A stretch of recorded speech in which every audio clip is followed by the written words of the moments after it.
예, 반갑습니다. 총신신대원의 배춘섭 교수입니다.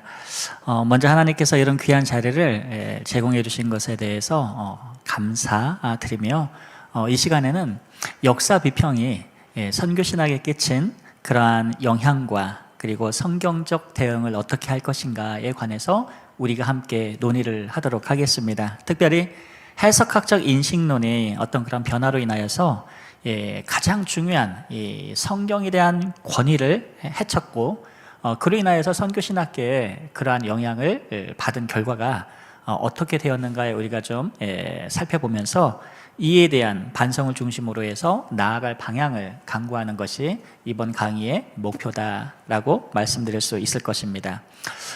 강의에 이제 우리가 들어가기 전에 먼저 우리 계몽주의 이후에 신학의 어떤 그런 해석학적 전환이 있었습니다.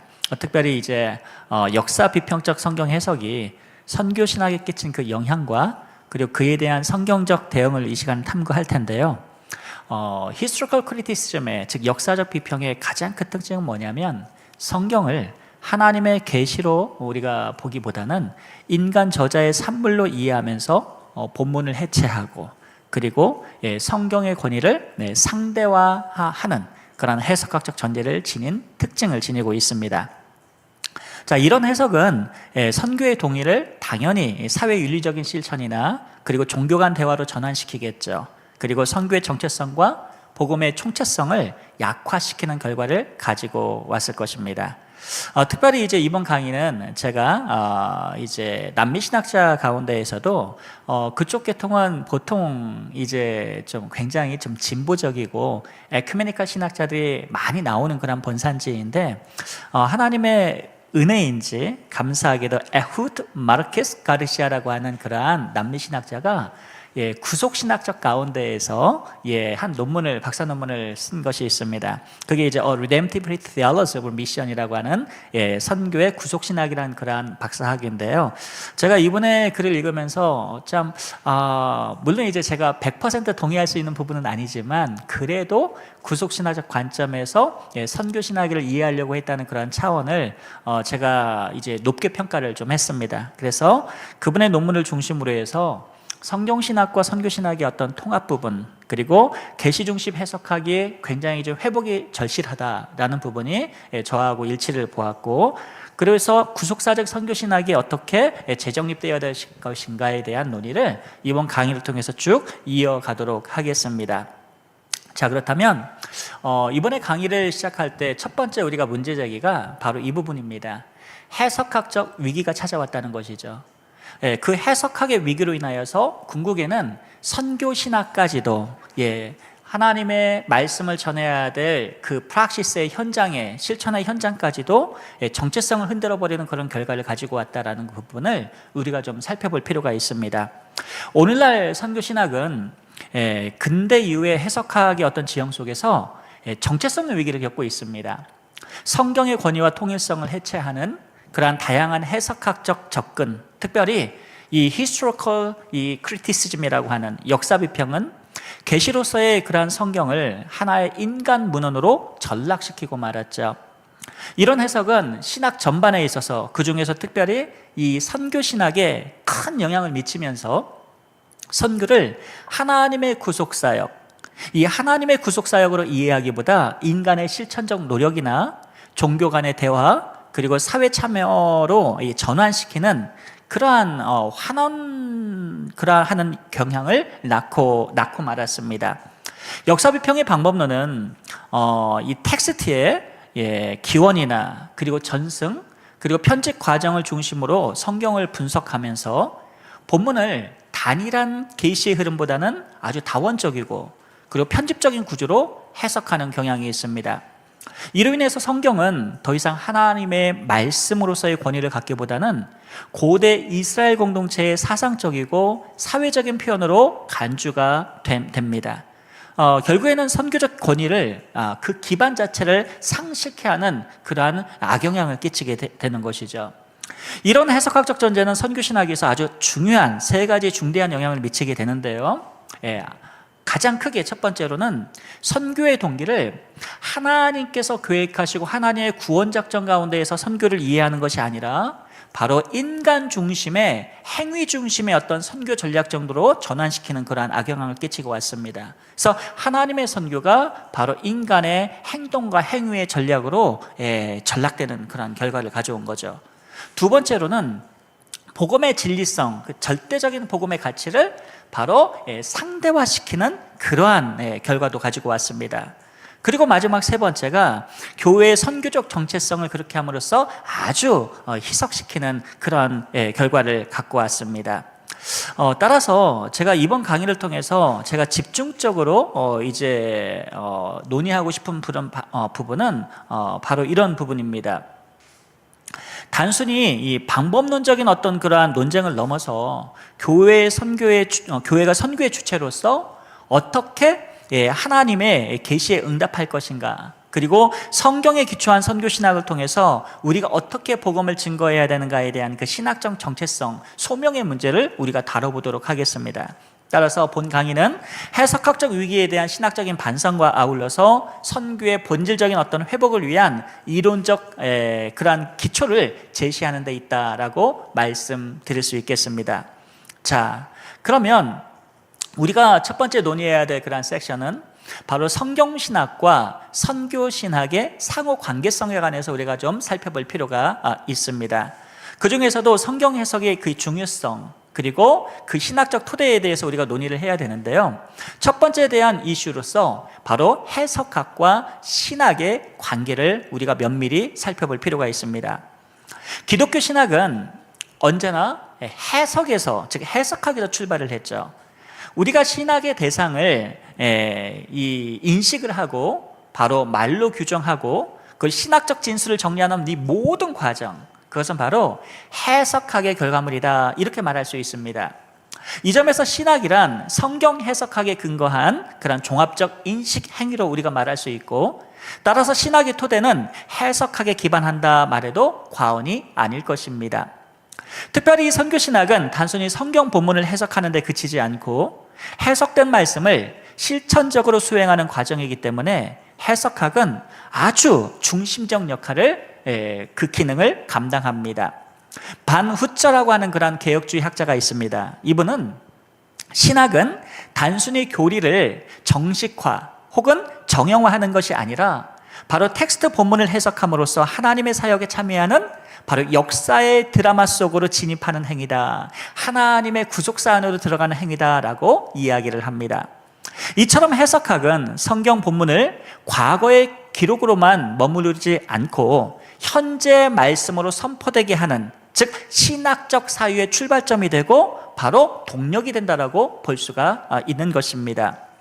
그러나 이러한 해석의 출발점, 바로 성경인가 아니면 상황인가에 대한 해석의 출발점이 왜곡이 됐을 경우에 신학 전체가 흔들릴 위험성이 있겠죠. 알다시피 하나님께서는 우리에게 하나님 말씀의 계시를 주실 때에 불가변적 진리로 주셨습니다. 그것은 무엇이냐 하면 시대가 변하고 사람이 변하고 문화가 변한다고 해서 진리가 뒤바뀌는 것이 아니라 어떤 시대와 어떤 사람들과 어떤 문화에 종속되든지 간에 그 진리가 선포되는 자리는 바로 불가변적인 진리수의 하나님의 계시의 역할을 감당한다는 것이죠. 근데 이러한 출발점이 하나님 말씀의 계시로서가 아니라 만약 그 계시를 받는 상황과 사람들과 문화에 의해서 가변적이 된다면 이것은 심각한 문제가 아닐 수가 없습니다. 그런 점에서 현대 해석학의 위기는 단순한 방법론의 위기가 아니라 바로 신학 형성의 존재론적 위기로 우리가 해석할 수 있는 것입니다. 자, 그렇다면 그 다음으로 넘어가서 선교신학에 있어서 그렇다면 해석학이 왜 중요한가라는 것을 우리가 살펴보아야 되겠죠. 선교신학은 하나님의 선교를 성경에 비추어 이해하고 그에 응답하는 교회의 사명을 해석하는 신학으로 말할 수 있습니다. 그러나 오늘날 이 선교신학은 종종 문화인류학, 사회학, 종교학 등의 외부 학문과의 대화에 과도하게 치중한 나머지 그 신학적 토대인 성경 해석의 기초를 소홀히 해왔습니다. 그 결과 선교신학은 하나님의 계시를 선포하는 신학이라기보다 상황을 분석하고 윤리적인 담론을 조정하는 목회 전략이나 실천적 선교 전략으로 축소되는 그러한 위험에 직면하게 되었던 것이죠. 가르시아는 이 점을 지적을 하면서 만약 선교 신학이 성경의 권위로부터 출발하지 않는다면 필연적으로 해석자의 주관성과 상황의 우선성에 굴복하게 될 것이다 라고 언급을 합니다. 가르시아에 따르면 해석학은 단지 성경을 읽는 기술이 아니라 선교신학의 인식론적 구조, 에피스토리컬 그러한 스트럭처에 대한 전체를 결정짓는 그러한 기초와 같다라고 이야기를 합니다. 이 같은 인식은 해석학을 단순히 해석 행위의 방법론으로 이해하는 그러한 전통적 시각을 뛰어넘어서 신학적 정체성을 규정하는 형성적 기반으로 해석한다는 점에서 매우 중요할 것입니다. 자, 그렇다면 우리가 그 다음으로 논의해야 될 것은 무엇이냐면 총체적 해석학에 대한 중요성일 것입니다. 가르시아는 특별히 이 해석학을 hermeneutics as mediation 해서 중개자로서의 그 해석학에 대한 중요성을 논의를 하는데요. 가르시아는 그의 논문인 이 선교의 구속신학에서 해석학의 핵심적 개념으로서 중개로서의 해석학을 제안을 합니다. 그는 해석학이 단순히 해석자가 하나님의 말씀인 이 성경, 즉 본문을 해석을 하고 그 의미를 전달하는 과정으로만 보지는 않았습니다.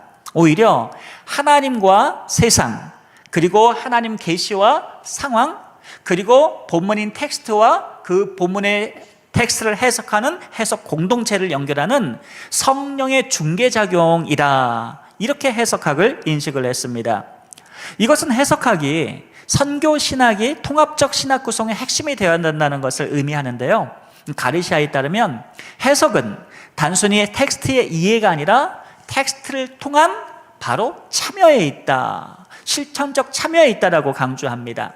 다시 말해서 선교적 해석학은 단순한 어떤 정보 습득이 아니라 하나님의 구속 사역에 동참하는 아주 드라마틱한 그런 순종 행위다라고 이해한 것이죠.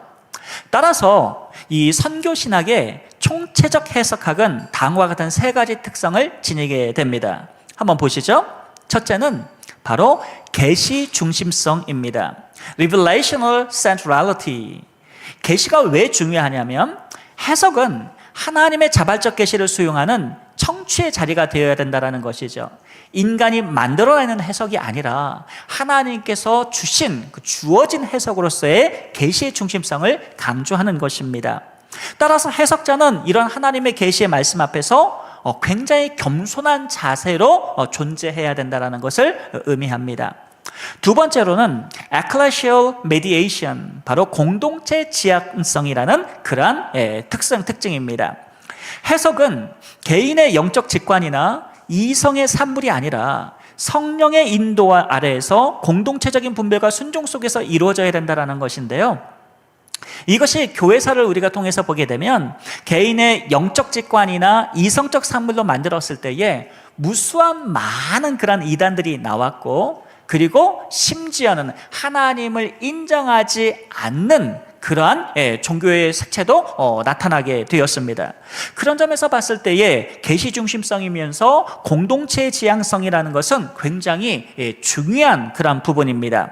마지막 세 번째는 contextual receptivity라고 하는 문맥, 문화, 상황 수용성을 우리가 특징을 손꼽을 수 있겠는데, 해석은 고정된 자리를 일방적으로 적용하는 것이 아니라 시대와 그리고 상황 속에서 말씀의 갱신적 음성을 청취하고 전유하는 능동적 참여가 되어야 된다라고 말합니다.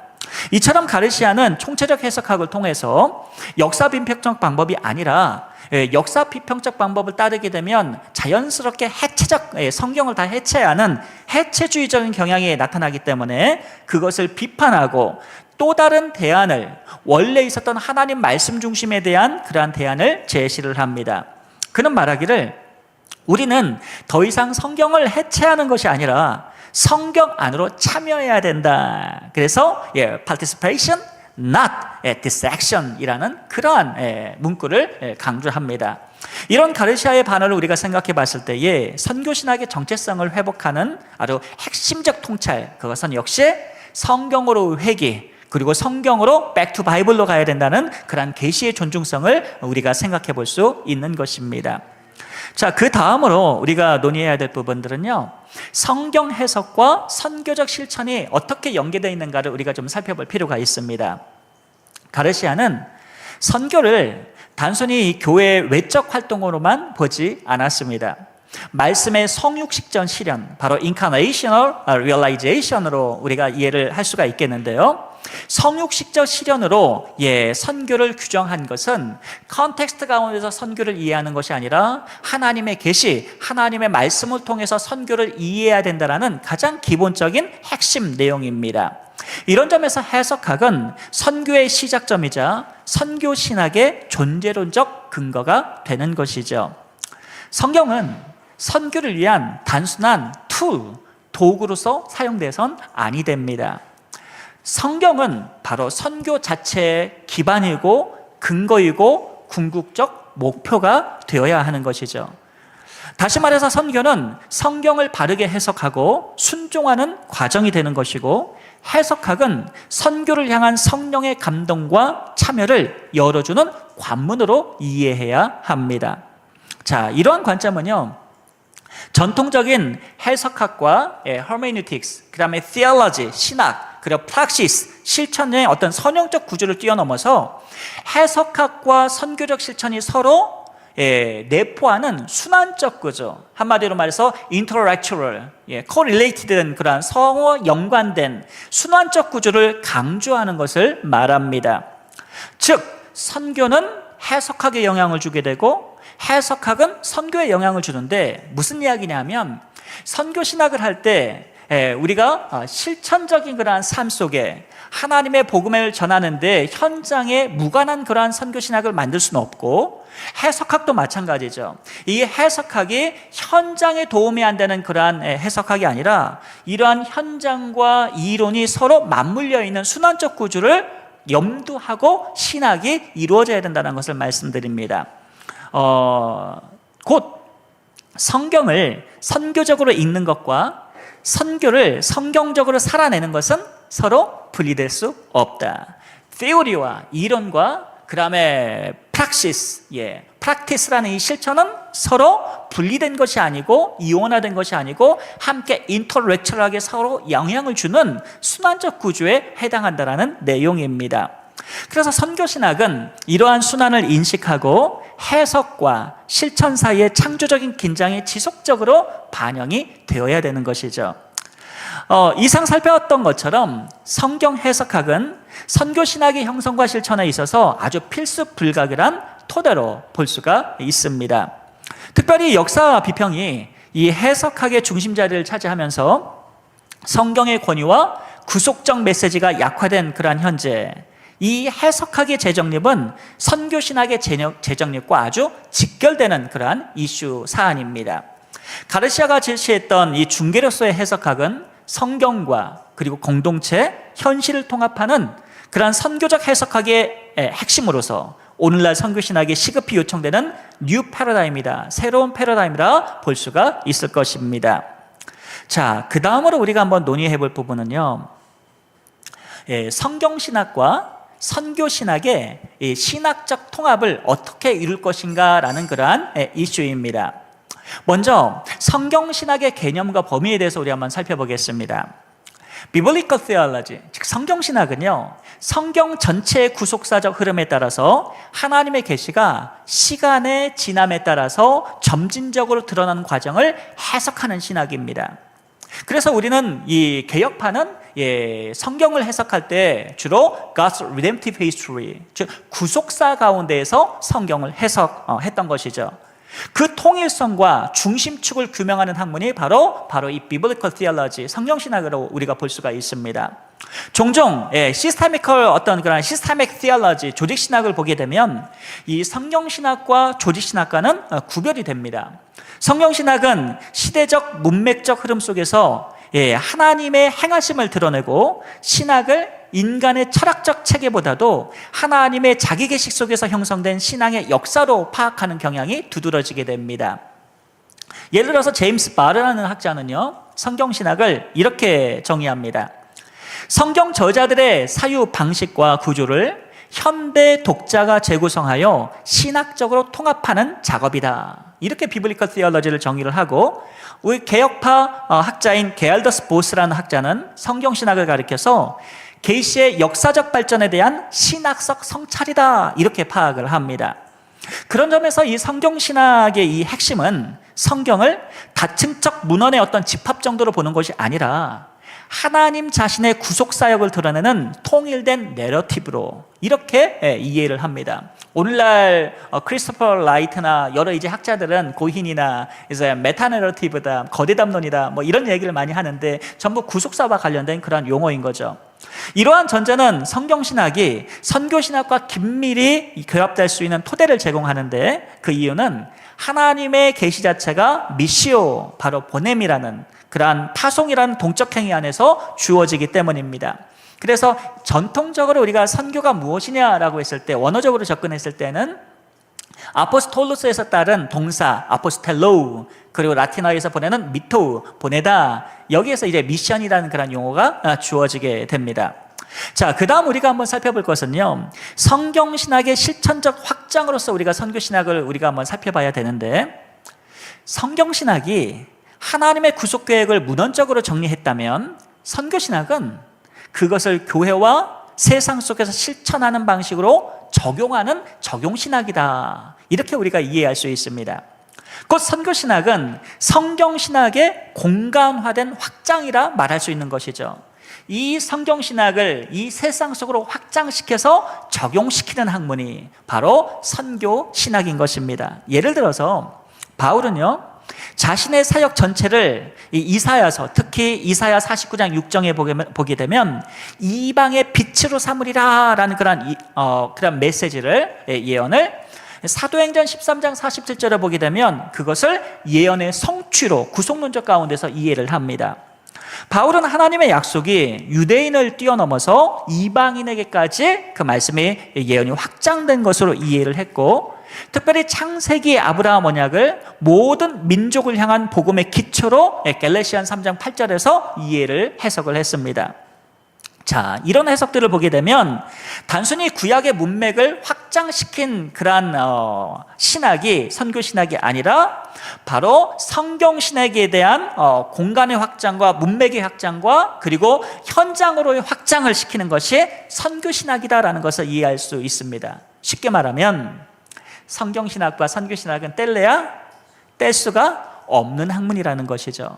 선교신학은 성경신학을 기반할 수밖에 없다라는 것입니다. 만약에 선교신학이 이 하나님 말씀인 성경신학과 분리가 된다면 그것은 선교신학이 아니라 선교 철학이 될 것입니다. 가르시아는 그래서 이렇게 정리를 합니다.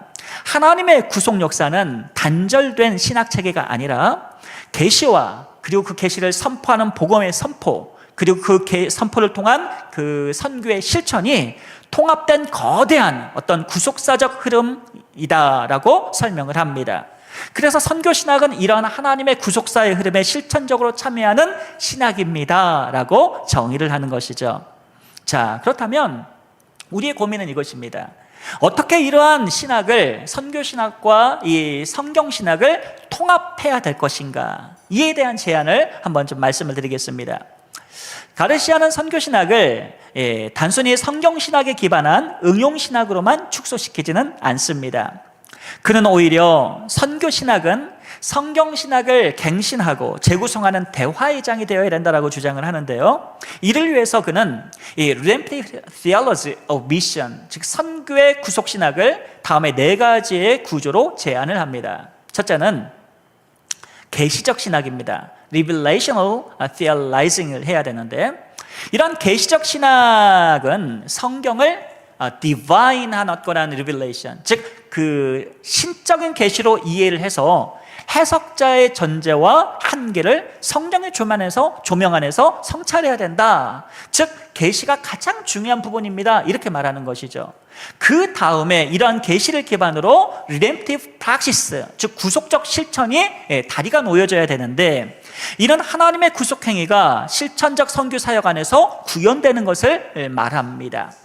자, 이렇게 하나님의 계시의 바탕에서 구속적 실천이 이루어진 다음에는 바로 세 번째가 신학적 핵심이 무엇이냐입니다. Theological nucleus, 이게 무엇이냐면 성경 전체를 관통하는 그러한 구속사의 중심을 탐색하면서 그 구속사의 중심에 예수 그리스도의 죽으심과 십자가의 죽으심과 부활이 바로 선교의 원천으로 가장 중요한 핵심으로 자리를 놓아줘야 된다라는 것입니다. 마지막 이러한 신학적 핵심 가운데에서 missiological mediation, 선교적 매개가 나타나게 되는데 해석과 적용 사이의 유기적인 어떤 그런 구조 속에서 공동체와 문화, 상황을 고려한 선교 신학적 설계가 주어지게 된다는 것입니다. 이렇게 통합적 구조를 우리가 선교신학 가운데서 세우게 될 때에 우리는 구속사 가운데에서도 현장을 놓치지 않는 그런 하나님 말씀과 현장을 이어주는 그런 통합적 그러한 신학을 제안할 수가 있다라고 보게 됩니다. 자, 그렇다면 이러한 성경신학적 선교신학의 정당성, 즉 신학적 정당성을 우리가 어떻게 찾을 수가 있겠느냐 살펴봐야 되는데요. 성경신학과 선교신학의 연계는 단순히 형식적인 것이 아니라 신학적 정당성의 핵심을 우리가 좀 간주할 필요가 있는데, 성경은 본래부터 파송 이야기이죠. 이사야서 6장이나 예레미야 1장이나 요한복음 20장 21절 전부 다 파송 내용입니다. 그런 점에서 교회는 하나님 말씀에 참여하는 파송 공동체, 선교적 공동체로 우리가 이해할 수 있고, 이런 점에서 성경신학이 없는 선교신학은 근거 없는 전략이 되고 맙니다. 그리고 선교신학이 없는 성경신학은 실천이 따르지 않는 명제가 될 뿐이죠.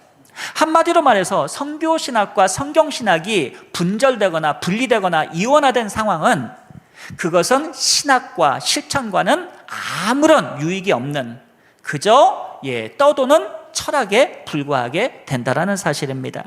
따라서 이러한 양자적인 그러한 신학은 분절될 수 없고, 오늘날처럼 해석학적 위기와 문화적 다원주의 속에서 성경신학과 선교신학의 통합적 구조는 교회의 정체성을 분명히 하고, 그리고 하나님 나라에 대한 사명을 유지하는 그러한 중요한 핵심적인 과제라는 것을 우리는 살펴볼 필요가 있습니다. 자, 그렇다면 그 다음으로 넘어가서 이러한 구속사적 선교와 성경신학의 통일성을 우리가 다시 한번 논구해 봐야 되는데, 성경은 처음부터 끝까지 하나님의 선교 이야기로 되어 있습니다. 창세기 3장 15절에 처음 나타난 여자의 후손, 이 후손은 씨라고 번역이 되는데요, 제라라고 합니다.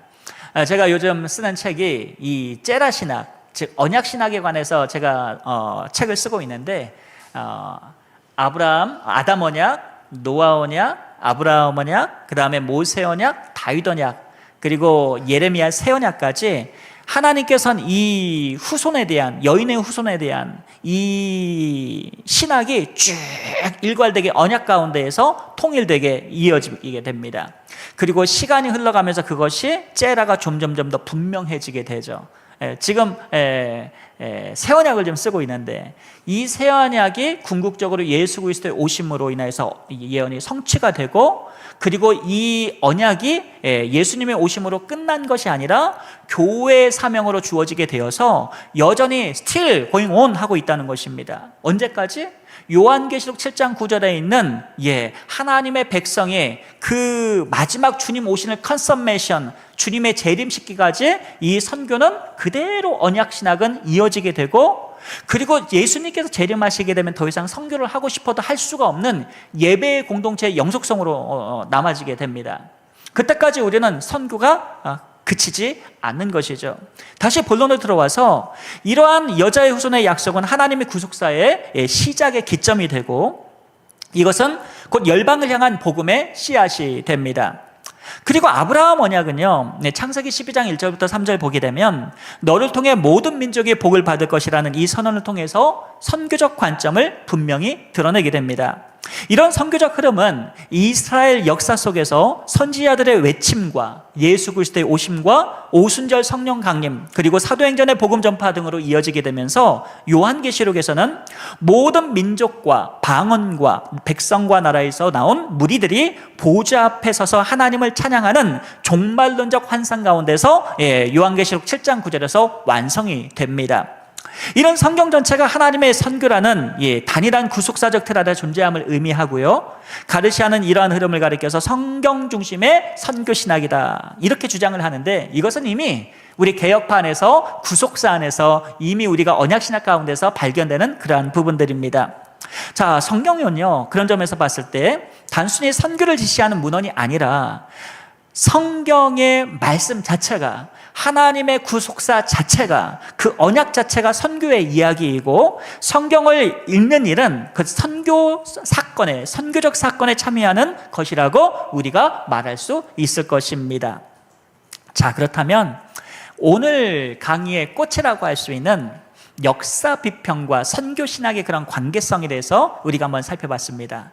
성경 보겠습니다. 이 성경 신학과 선교 신학의 그 관계성의 중요성을 우리가 지금 논의를 했는데, 이 성경 해석학 부분에 있어서 그 해석학이 역사 비평이 들어옴으로 말미암아 성경 해석학의 인식론적 전환이 발생하고 말았습니다. 자, 그렇다면 역사 비평이 도대체 뭐냐? 라는 것을 우리가 살펴보지 않을 수 없는데요. 역사 비평에 대해서 한번 정의를 드리겠습니다. Historical criticism, 즉 역사 비평은요, 성경을 문헌적 기원과 편집사, 그리고 사회적 배경과 저자의 의도 등을 밝히기 위해서 문서 비평, 텍스트 크리티시즘이나 양식 비평, 폼 크리티시즘이나 아니면 편집 비평, 리렉션 크리티시즘이나 아니면 문헌 비평, 문학 비평과 같은 리터러리 크리티시즘과 같은 다양한 그런 방법론을 통합한 분석적 해석학이라 이렇게 말할 수 있습니다. 그 중심 목적은 본문의 찌쨘레벤이라고 하는 바로 최초 의미를 복원하는 데 목적이겠죠. 그래서 성경 본문을요, 초자연적인 계시로 보지 않고 고대 종교 공동체의 산물로 취급하는 그런 경향이 나타납니다. 이러한 점에서 역사 비평은 계시 신학이 아니라 바로 종교사학의 전통과 아주 밀접하게 연결되어 있습니다. 역사 비평의 대표적인 인물로 여러분 다 아시겠지만 루돌프 불트만이라고 하는 학자가 있습니다. 성경 본문의 신화적 요소를 다 제거하고 바로 실제 역사만을 밝혀내겠다는 것을 신학의 핵심 과제로 보았던 것이죠. 그래서 그분이 쓴 그러한 주석적을 보더라도 신약 성경에서 초자연적 사건이나 기사나 이적 이런 과거를 이해할 수 없는, 인간의 이성할 수 없는 부분들은 신학적 의미만 캐치를 하지 그것을 실제 역사 사건으로 받아들이지 않습니다. 그는 말합니다. 역사적 예수, historical Jesus는 신앙의 대상이 아니라 해석의 전제이다. 이렇게까지 말합니다. 이러한 입장은 복음서가 단순히 이 사복음서가 신앙 공동체의 그런 confession, 신앙 고백에 불과하다. 이렇게 이야기를 하고 있고요. 그 자체로 객관적 사실을 전달하지 못한다고 주장하는 해석 우위의 해석학으로 이렇게 이해할 수가 있습니다. 쉽게 말해서 역사 비평은 성경의 신적 권위에 대한 전제 없이 본문을 아주 순수하게 아주 인간적이고 역사적인 문헌으로 보려는 그러한 시도이라는 것입니다. 이로 인해서 본문을 살리는 것이 아니라 바로 하나님의 말씀을 바로 해체하고 분해하고 있다. 이렇게 우리는 설명할 수 있겠습니다. 자, 그렇다면 이러한 역사 비평을 그 기반이 근간이 되는 철학적 배경이 도대체 무엇인가 우리는 살피지 않을 수가 없겠죠. 역사 비평은요, 중세 교부의 해석학이나 종교개혁 당시의 정경적 캐노니컬한 해석과는 아주 전혀 다른 철학적 토대 위에서 출현됩니다. 그게 뭐냐면 제가 적어도 살펴봤을 때 세 가지의 철학사조와 밀접하게 관련이 되어 있는데, 그 첫 번째가 바로 Enlightenment Rationalism, 계몽주의적인 이성주의에서 출현합니다. 18세기 계몽주의 시대는 인간의 이성을 아주 절대화하게 되죠. 그래서 성경도 그 비판의 대상으로 포함되게 됩니다. 데카르트의 이 회의주의, 스피노자의 신비주의 비판, 그리고 라이프니츠와 칸트의 인신론적 전환 같은 이런 모든 그러한 철학은요, 성경을 초자연적 계시가 아니라 인간 이성의 범주 안에서 판단해야 될 단순히 인간 문헌 정도로 간주해버리게 됩니다. 엄청난 사건이었죠. 감히 이 카톨릭 교회 시대에서는 할 수 없었던 그런 일들을 사실은 계몽주의가 일어나면서 인간의 이성으로 모든 걸 재단할 수 있다는 것은 철학적인 그러한 근간을 제시했던 것은 굉장히 쿠페르니쿠스적인 어떤 전환이었다라고 표현을 할 수 있겠는데, 이 부분에 대한 논문을 제가 좀 썼습니다. 그래서 제 이름을 치고 이제 신명기를 다룬 그러한 논문에서 어떻게 이 비평이 이 당시의 유럽의 철학적인 발전과 전환이 어떻게 급진해서 확장되었는가를 제가 좀 논의를 한 부분이 있으니까 여러분이 찾아서 한번 읽어보시면 감사하겠습니다. 자, 두 번째로 역사 비평의 철학적 배경의 두 번째는 실증주의 역사관입니다. Historicism and Positivism 부분인데, 19세기 후반에 들어서 레오폴드 폰 랑케라는 학자가 있습니다. 그는 BS Eigentury Behan 해서 있는 그대로의 과거다라는 것을 주장하면서 역사학을 객관적 사실의 탐구로 제한을 시켜버렸습니다. 이러한 영향 아래 이 성경도 고고학적인 자료 그리고 문헌사적인 증거에 불과하고 비교 종교학적인 분석을 통해서 사실 여부를 판단하는 그냥 단순한 대상으로 전락시켜버리고 맙니다. 마지막 세 번째에 대한 철학적 배경은 바로 hermeneutical neutralism, 바로 해석학적 자연주의에 있습니다. 불트만의 신학은 하이데거의 존재론적 해석학에 영향을 받았는데요, 그는 성경의 초자연적 요소를 실존적 결단의 계기로만 해석하면서 그 의미를 해석자 주관성의 차원에서만 결정하려 했습니다. 그 결과 성경은 해석자에 의해 생성되는 의미로 변화하게 됐고 본문의 권위는 해체되고 말았죠. 자, 이러한 세 가지 철학적 흐름은 성경 해석의 목적을 진리의 수용이 아니라 의미의 구성으로 바꾸게 되었고 해석학의 패러다임 자체를 완전히 전환시키는 상황으로 다다르게 했습니다. 자, 그렇다면 우리가 궁금한 것은 이 역사적 비평이 어떻게 발전했는가, 역사 가운데에서 그것을 우리가 다루지 않을 수가 없죠. 자, 역사 비평의 발전에 대해서 한번 살펴보겠습니다. 역사 비평은요, 고전적 문서 비평으로 시작해서 포스트 비평에 이르기까지 다양한 하위 분석 방법을 통해 지속적으로 확장이 되었습니다. 지금까지도 역사 비평은 발전하고 있습니다. 자, 초기의 비평은요, 문서 비평에서 한번 시작해 보겠습니다. 텍스트 크리티시즘은요, 여러분 다 아시는 것처럼 JDP라는 그러한 가설에 대해서 히포테시스에서 한번 들어보셨을 것입니다. 이 성경이 구성되는 데 있어서 문서들이 있었다는 것이죠. 그 JDP 가설 가운데 첫 번째 J는 제호바, 여호와의 문서, 그 다음에 엘로힘, 그 다음에 D는 주트로미, 신명기, P는 프리스트, 선지자의 어떤 그런 가설인데요, 이러한 문서들을 통하여서 벨 하우이전이 주장했던 그런 내용입니다. 전승자료가 있다라고 이야기하는 것이고, 그리고 두 번째로는요, 이 폼 크리티시즘, 양식 비평으로 발전하게 되는데, 구전 단계의 전형적인 형식을 분석하면서 이러한 문서들이 전승이 되고 디벨리우스나 루돌프 불트만이 했던 이야기입니다. 그것이 이제 성경 안에서 양식 비평으로 존재하는 것이고, 그것이 더 발전하면서 리렉션 크리티시즘으로 해서 편집되었다. 편집자의 신학적 의도에 따라서 이런 문서들이 뭉쳐서, 전승들이 뭉쳐서 편집됐다고 주장하는 이 주장을 대표적인 학자가 콘젤만이라는 학자입니다.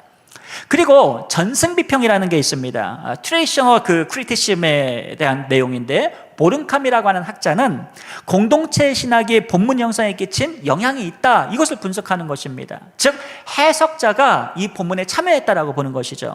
그리고 게이저나 이 말리나라 같은 그런 학자는 소셜 사이언티픽 그런 크리티시즘으로 해서 사회과학적 비평을 강조를 했는데, 사회학과 문화인류학을 활용한 구조 분석을 하게 됩니다.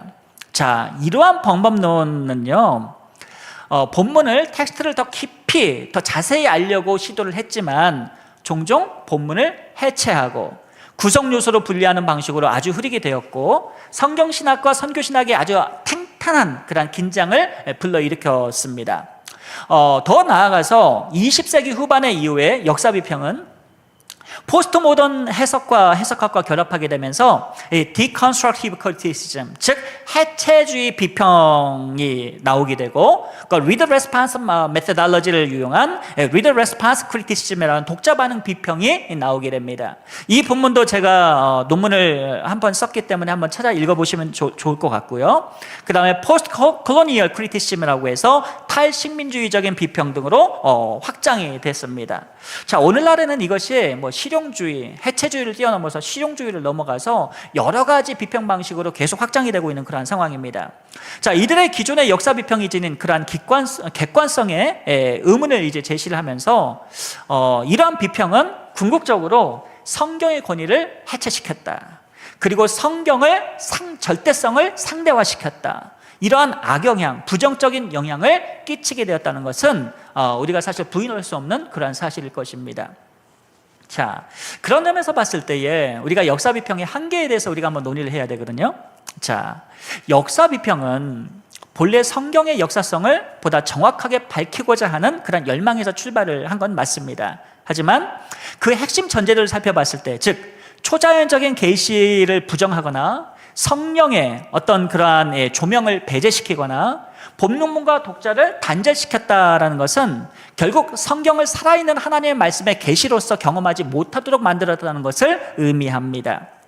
자, 가르시아는 이 점에 있어서 역사 비평을 해체적 해석학의 대표적인 사례로 진단을 하면서 성경의 권위는 객관적 증명의 대상이 아니라 계시 안에서 경험되고 참여해야 될 존재적 진리라고 강조를 하는데, 자, 그는 해석학이 철학적 전제가 아니라 theological reality, 신학적 실제 위에 서야 하고 본문과 해석자 사이의 관계는 성령의 중개 안에서 회복되어야 된다. 성령의 역사심을 굉장히 강조한 것입니다. 여러분, 우리 개혁파는요, 성령의 중재자적 사역을 굉장히 강조합니다. 칼빈의 문헌들을 보게 되면, 설교를 보게 되면 그 성령의 사역을 굉장히 많이 강조합니다. 기독교 강요만 읽어보더라도 성령에 개입하시고 성령의 역사를 우리가 해석하기 위해서 굉장히 많이 강조하는 것을 볼 수가 있습니다. 자, 이것은요, 선교신학이 해석학의 전제 자체를 신학적으로 성찰해야 된다는 것을 말하고요. 만약 신학적 성찰이 아니라면 객관적인 그러한 진리를, 사실을 얻어내기 위해서 인간적인 방법을 사용하게 되면 이 역사 비평의 방법이 객관성을 추구하는 좋은 긍정적인 점도 있지만 언제든지 해처적인 방법은 성경 본문을 해체시킬 수 있는 위험성에도 다다를 수 있다는 것을 동시에 의미합니다. 자, 이제까지 역사 비평은 성경 해석에 일정한 공헌을 했음에도 불구하고 선교신학의 토대로 사용되기에는 본질적인 한계가 있다는 것을 우리가 살펴봤습니다. 그 해석학적 전제가 계시의 초월성과 하나님의 사역성을 바로 제거하기 때문인데요. 그런 점에서 이 선교신학은 역사 비평을 무비판적으로 수용해서는 아니 되고 그 철학적 토대를 신학적으로 비판할 필요가 있다. 그리고 대안적 해석학을 제시할 필요가 있다는 것을 결론을 얻게 됩니다. 자, 그렇다면 우리가 한번 생각해 봐야 될 부분은 역사 비평이 선교신학에 끼친 그 위험성이 무엇인가, 그 점을 한번 고려해 봐야 되겠죠. 첫 번째는 역사 비평과 선교신학의 관계를 한번 살펴보겠습니다. 자, 선교신학은 하나님의 계시를 세상 속에서 선포하고 실천하는 학문입니다. 그리고 성경의 권위와 통일성의 근거를 두는 학문이죠.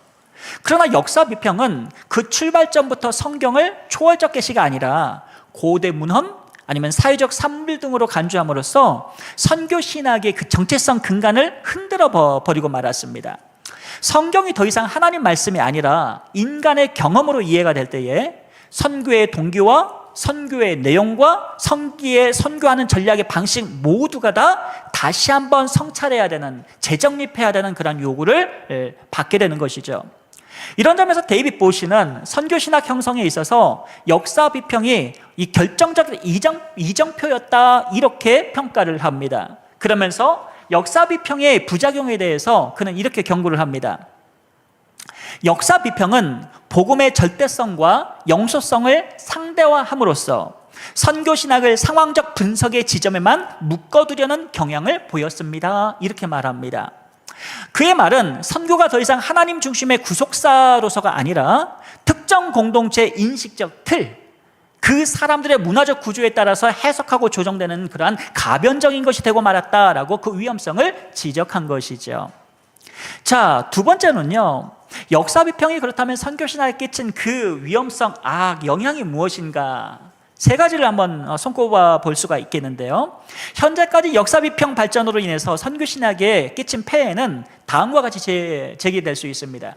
첫째, 선교의 동기를 해체시킵니다. 전통적인 그러한 선교의 동기는요, 삼위일체 되신 하나님께서 그 내적 사랑, 펠리쿠시스에서 성부와 성자와 성령의 그 은혜와 사랑이, 하나님의 영화로움이 흘러넘쳐서 그 하나님의 그 생명력 있는 영화로움이 흘러가는 곳마다 생명이 죽은 것들이 다 살아나게 되고, 죄 가운데에서 하나님의 영화로움을 하며 구원이 나타난 역사가 일어나게 되는데, 이러한 세상에 대한 구속적 열정의 근거에서 우리가 선교의 동인을 우리가 발견했다면, 그러나 이 역사 비평은요, 성경의 내러티브를 분절시키고 구속사적 연속성을 약화시켰잖아요. 그 결과 선교의 신적 디바인 그러한 모티베이션을, 하나님의 그러한 선교의 동기를 단순히 심리적이고 사회적이고 문화적인, 인간 문화적인 동기로 대체시켜버리고 말았다는 것입니다. 엄청난 사건이죠. 하나님으로부터 흘러나오는 그러한 선교의 동기를 인간 사회, 이 땅의 육적인 것으로, earthly한 것으로, heavenly한 그런 선교의 동기를 earthly한 동기로 추락시켜버리고 말았다는 것입니다. 예를 들어서 예수님의 선교 사역은 역사 비평 안에서 종종 유대교의 개혁 운동이나 사회적이며 예언자적인 저항 운동 정도로 축소시켜 버렸습니다. 이런 해석은 선교를 복음 선포의 큰 목적보다도 윤리적이고 문화적인 실천으로 전환시킨과 동시에 선교의 종말론적인 그러한 동력과 구속적 동기를 완전히 상실시켜 버리게 되는 거죠. 하나님의 구원 작정이 뒤로 밀려나 버리게 된 것입니다. 이와 관련해서 보시는 역사 비평은 교회를 본래의 선교적 존재에서 비판적 분석 집단으로 전환시킬 위험이 있습니다 라고 경고했습니다. 자, 두 번째는요, 성경의 권위를 상대화시켰죠. 가르시아는 역사 비평이 선교신학에 끼친 가장 심각한 영향으로서 성경의 권위를 해석사 중심으로 전환시켰다라고 지적을 합니다. 여러분, 성경이 무엇입니까? 하나님 말씀이죠. Word of God. 하나님이 계시죠. His revelation. 그것은 우리에게 주어지는 것이지, 그것을 우리가 해석으로 인하여 새로운 의미를 덧입히는 작업이 아닙니다. 그러나 선교적 권위는 하나님의 말씀이 아니라 해석자의 담론이 되었다고 말합니다. 이는 곧 선교의 정당성 자체를 상대화시킨 것이라고 말할 수 있는 것이죠. 하나님 절대적인 그 계시를 인간의 해석이 덧입혀짐으로 말미암아 성경의 그 내용이 상대적으로 전혀 다른 의미로 퇴색된 의미는 위험성을 가져왔다는 것입니다. 이렇듯 성경 본문이 더 이상 불변하는 계시가 아니라 역사적 조건에 따른 구성물로 이해가 될 때에 선교신학은 그 정체성과 권위를 상실하게 되는 것이죠. 특히 다원주의 사회 속에서는 성경이 진리의 선포가 아니라 하나의 종교적 관점으로 축소되는 그런 경향이 나타납니다. 이미 우리는 경험하고 있죠. 포스트 모던 시대에 영화나 문학이나 철학이나 모든 면에서 하나의 그러한 종교적 관점으로 기독교가 비춰지는 것을 우리는 부인하지 못합니다. 선교는 설득이나 증거가 아닌 대화와 공존의 수단으로 이 전락될 위험성이 존재한다는 것입니다. 자, 세 번째는 바로 해석 공동체의 혼란성에 있습니다. 역사 비평은 본문의 객관성을 추구하는 척하면서 실제로는 해석의 주도권을 전문적인 학자와 지적인 엘리트에게만 부여합니다. 이거는요, 카톨릭 신학으로 회귀하는 것입니다. 개혁파의 신학이 아닌 것이죠. 개혁파의 신학은요, 성경을 모든 사람이 읽게 하고 모든 사람이 성경을 읽고 깨닫게 만드는 그런 교회의 해석권을 주었습니다. 근데 마치 소위 몇 명의 소수의 엘라이트들만 이 성경을 딱 부여잡고 해석의 주도권을 단순히 이 지적인 그러한 학자와 엘리트에만 부여한다는 것은 그 카톨릭 교회에서 했던 그 행동을 똑같이 번복하고 있는 그런 상황이 되어버렸습니다. 한마디로 말해서 해석 공동체를, 교회를 주변화시켜버리는 거죠. 개혁파가 바로 이 해석의 그러한 공동체로서 교회에게, 교회의 선교에 큰 의미를 두었다면, 이제 이 역사 비평은 교회를 그냥 저 가장자리로 마지널 그런 라인으로 몰아붙여버린 것입니다. 성령의 조명을 통한 신앙 공동체의 직감과 그 다음에 전통을, 개혁파의 전통을 완전히 무시하게 만든 상황이 되어버렸습니다. 가르시아는 이를 가리켜서 해석의 탈영성화다, despiritualization of interpretation, 이렇게 비판을 했는데요, 교회가 하나님 말씀의 수용자가 아니라 단순히 분석 결과를 소비하는 독자 공동체로 전락하고 말았다, 이런 표현을 쓰고 있습니다.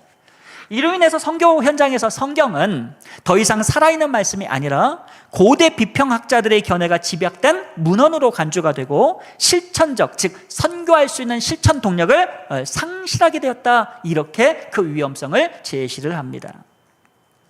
자, 그렇다면 이런 제시가, 이런 위험성이 실제 우리 선교의 개통에 있어서, 실제 사역에 있어서 증명할 수 있는 사례가 있는가, 우리가 살펴봐야 되겠죠. 그래서 이번에 대한 논의는 역사 비평을 수용한 다음에 이 선교신학이 위축된 사례에 대해서 제가 잠시 말씀을 드리겠습니다. 실천적으로도 이 역사 비평의 영향은 선교신학의 아주 내적인 그러한 위축을 가져왔는데요, 여러분 잘 아시는 것처럼 WCC, 세계교회협의회의 20세기 중반 이후의 선교신학은 역사 비평과 문화 비평을 문학 비평을 전면적으로 수용하게 됩니다. 그러면서 전통적인 복음 선포보다는 그 주장이, 선교신학의 주장이 어느 쪽으로 스트림으로 흐르게 되었습니까? 아시다시피 정치적인 해방과 구조적인 정의와 종교 간 그러한 대화와 다원주의 종교다원주의를 거기에 초점을 맞추게 되었습니다. 이는 분명히 유의미한 그런 학문적인 확장으로 볼 수도 있겠지만, 그러나 복음 그 자체에 대한 그러한 훼손, 절대성을 상대화시킨 그러한 위험성, 그리스도의 중심성은 뒷전으로 물려나고 인간의 어떤 그런 문화만, 상황이 더 드러나게 되는 그 위험성을 우리는 부인할 수가 없습니다. 한스 퀸이나 클로드 제프레아 같은 학자들은요, 역사 비평의 관점에서 보편적 종교의 구조를 강조하면서 선교를 이렇게 말합니다. 예수 그리스도의 중심에서 하나님 중심으로 확장해야 된다, 기독론을 축소시키고요, 종교론적으로 한번 얘기해보자, 이런 얘기를 많이 했다라는 얘기죠. 그러나 이런 과정에서 선교신학은 더 이상 성경의 독특한 메시지와 정체성을 유지하지 못하게 됐다, 이렇게 우리가 평가할 수 있을 것입니다. 자, 이상 살핀 것처럼 역사 비평은 성경 탐구를 위한 해석적 도구였지만 그 철학적 전제가 선교신학에 무비판적으로 수용될 때에 다음에 세 가지 위기를 맞이하게 됩니다. 첫째, 선교의 동기가 해체가 된다. 둘째, 성경의 권위가 약화가 된다, 상대화되는 거죠. 마지막 세 번째, 해석 공동체인 교회가 약화가 되고 붕괴가 될 가능성이 있다, 이렇게 우리가 생각해 볼 수 있을 것입니다.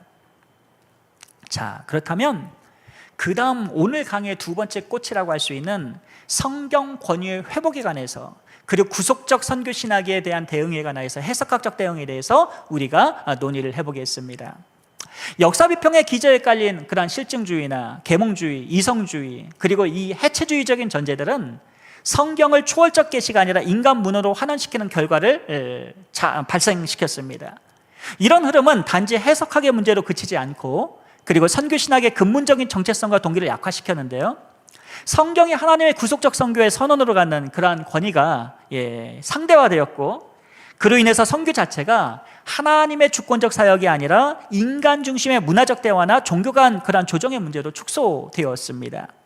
이런 이슈는 바로 성경 권위의 중요성과 구속적 선교신학이라는 해석학적 대응의 심층적 고찰을 요구하는데, 가장 첫 번째 회복이 되어야 될 건 무엇이냐면, 이런 역사 비평에 대한 그러한 해학 가운데 성경의 권위는 어떠한 일이 있어도 회복이 되어야 된다, 이건 우리가 놓칠 수 없는 부분이라는 것입니다. 성경은 해석의 대상이 아니라 선포의 주체이신 하나님의 계시로 받아들여야 된다는 것이죠. 해석학의 이런 방법론 이전에 해석학의 존재론적 기초에 대한 질문을 우리가 해야 되는데, 헤르만 바빙크라는 학자는요, 우리 개혁파죠, 성경의 권위는 그것이 하나님의 말씀이 되었다라는 선언이 아니라 처음부터 하나님의 말씀으로 주어진 계시다라는 데서 출발해야 된다라고 언급을 합니다. 우리 종종 이러잖아요. 하나님의 말씀이 있는데 그것이 내게 경험됐을 때만 하나님 말씀으로 받아들일 수 있습니까? 그렇지 않죠. 하나님의 계시는 원래부터 하나님의 계시고 원래부터 진리였고 원래부터 하나님의 말씀이었습니다. 이것이 경험되어야 하나님 말씀이 되는 것이 아니라 성경은 처음부터 하나님의 계시고 하나님의 말씀이었던 것이죠. 문제는 경험이 강조가 되었을 때 과연 그 경험이 통일성을 갖출 수 있겠느냐라는 그런 문제예요.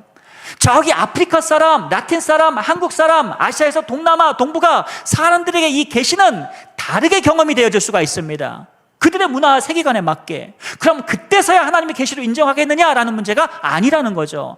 하나님의 계시는 처음부터 성경은 계시로서 그 권위를 인정하고 들어가야 우리는 그 가운데 신학적인 그러한 결과를 동일하게 통일성을 가지고 추출할 수 있고 경험되어질 수 있고 인정할 수 있다는 것을 의미하는 것입니다.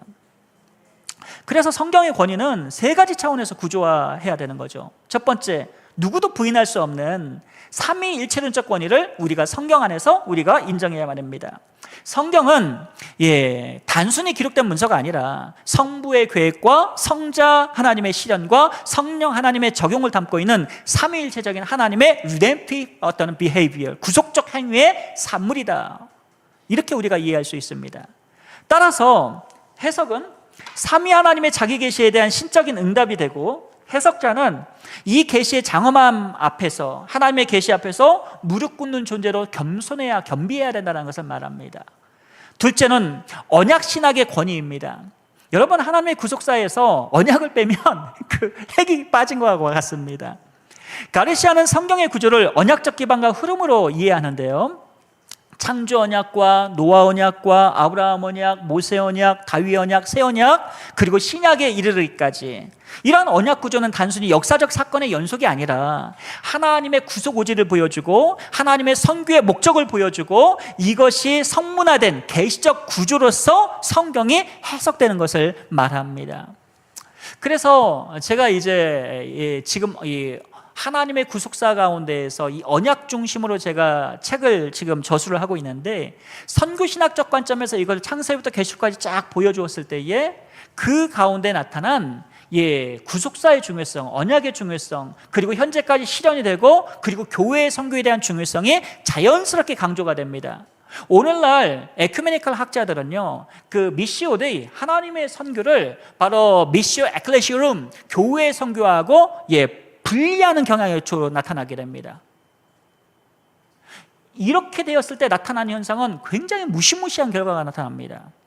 하나님의 선교는요, 그 구속사 가운데서 교회를, 예수님이 이 땅에 오셨고 교회를 남기신 것은 하나님의 선교에 당연히 교회가 그 안에 중심이 되고, 그리고 교회를 통해서 하나님께서 그 구속 과정을 이어가신다는 것을 우리는 성경을 통해서 너무나도 분명하게 그것을 찾아볼 수가 있습니다.